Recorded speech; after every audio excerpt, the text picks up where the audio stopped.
So I remember I went to interview at Panda Express, and I just remember being so freaking nervous, man. Ant not treating his editors right. You know, I think there stands to be the argument that it's actually the other way around. I swear I'm not like a mean person or anything like that. I'd be like wishing death upon... Okay, I'm kidding.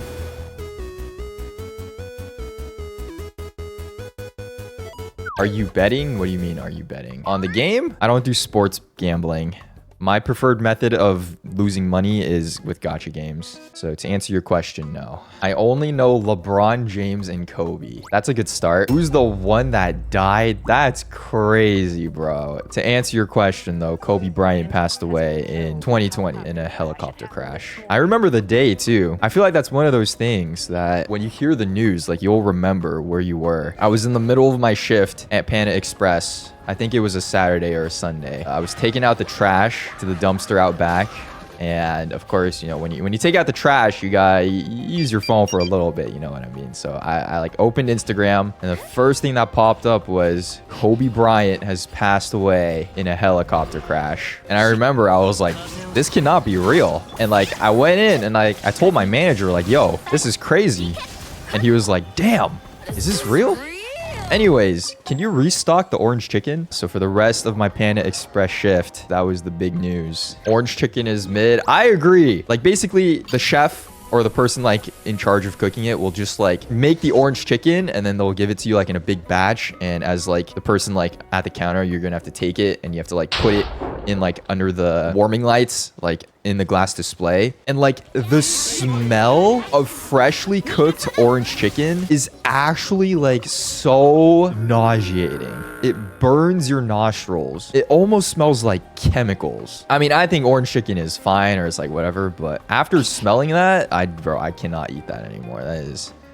holy. Anyways, one of the main reasons I decided to even work at Panda Express was like, one of my friends worked there, and at the time, minimum wage was $15 an hour. And I was like, damn, you work 3 hours, that's like 45 bucks. That's crazy. $15 an hour and you get like basically free food. And I was like, damn, say less. So I remember I went to interview at Panda Express, and I just remember being so freaking nervous, man. Like I was legitimately like palm sweaty, like, oh my God, I need this job. Which is crazy looking back on it, because it was like a completely empty Panda Express. Like, dude, I'm interviewing for Panda Express. You know, the interview went fine. I remember during the interview as well, like the manager was like, yo, you can relax a little bit. Like, it's okay. This is Panda Express. Anyways, the important part is I got the job, okay? I got the job. Legitimately, I do think that working in fast food, or at least like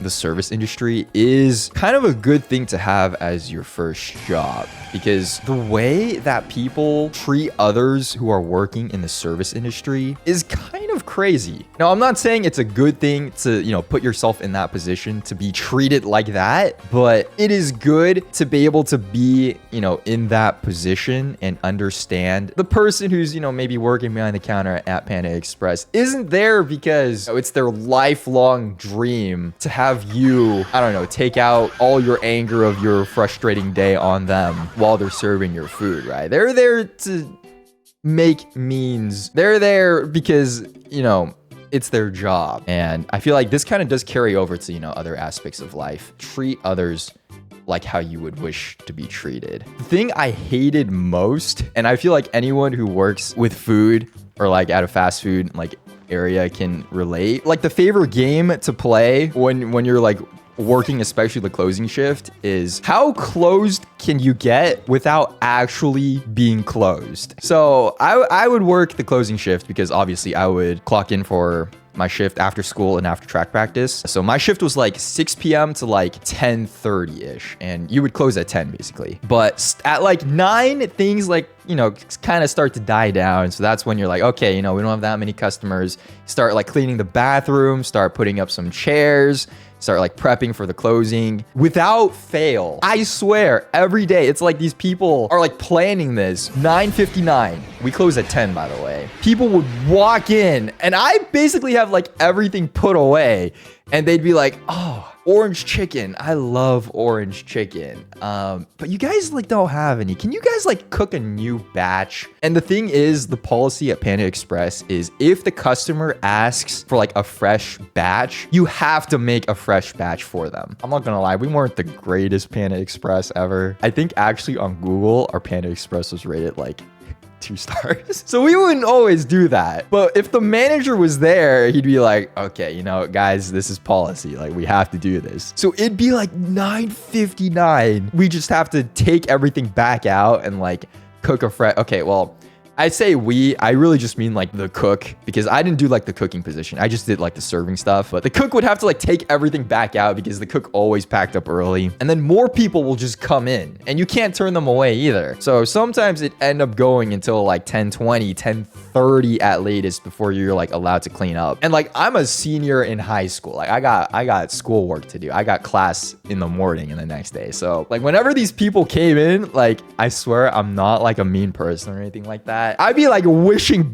death upon, okay, I'm kidding. I wouldn't be wishing death upon people, but I'd just be like, bro, why are you doing that? Like, this is crazy. Like, I'm just trying to go home, man.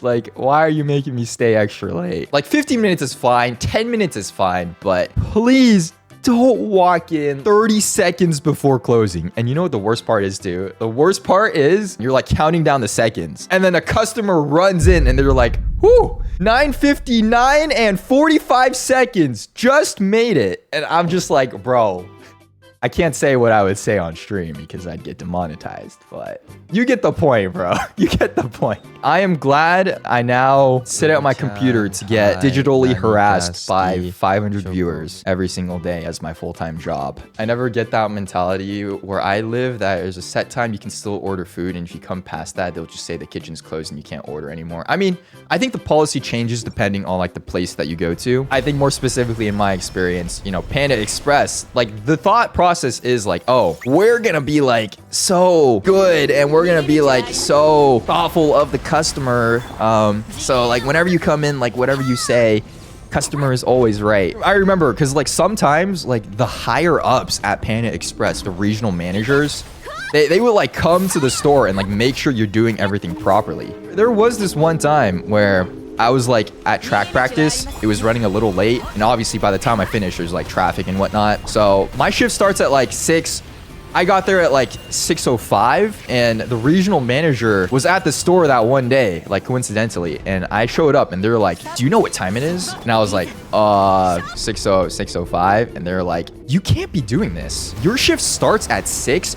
You need to be here at 6 o'clock. And I was like, well, you know, I had track practice and like I cleared it with my manager first, and they're like, you need to take this job seriously, otherwise there will be consequences. I remember that, bro. Like, that's what she said, and I was like, yes ma'am. But in my mind, I'm just like, bro, this is Panda Express. Like, I am a minimum wage worker here. It cannot be that serious. Yeah, I'm quitting, bro. I think I actually quit on my birthday. I've been so inspired by that Panda Express regional manager that this is now how I talk to my employees. I say the same things in my mind every time I get a revision. Bro, you're lucky I don't make the revisions as long as I used to, okay? You're lucky I got tired of writing paragraphs every time that I had to review a video. Ant not treating his editors right. You know, I think there stands to be the argument that it's actually the other way around, but you know, I'm not gonna get into the nitty-gritty of how I run my business. So I think if the editors are unhappy, they can speak up for themselves.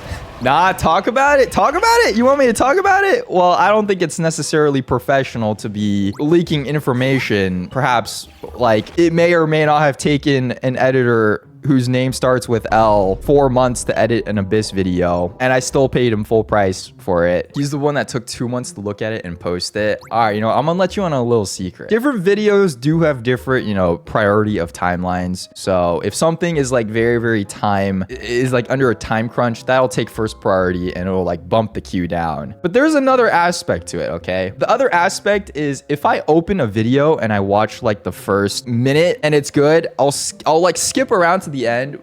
But if I see like a part that like really requires me to like sit down, review the entire video and like break it up piece by piece. If I see that, I'll just close the video and I'll be like, bro, I don't want to do this right now. I'm gonna do this later. I think this is very much more for like, if there's like a new editor trying to like get used to the style of the channel, then it'll take like, then there will be like more revisions. We have to like sit down more in depth. When that happens, I'm just like, oh my God.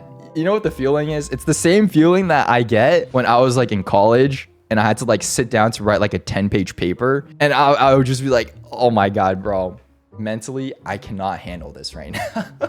You know, some things in life never leave you. The procrastination, the feeling of dread you get when you have to write a long essay, that's something that's followed me in my professional career.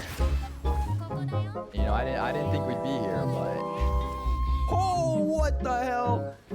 Okay, well, he wasn't that important.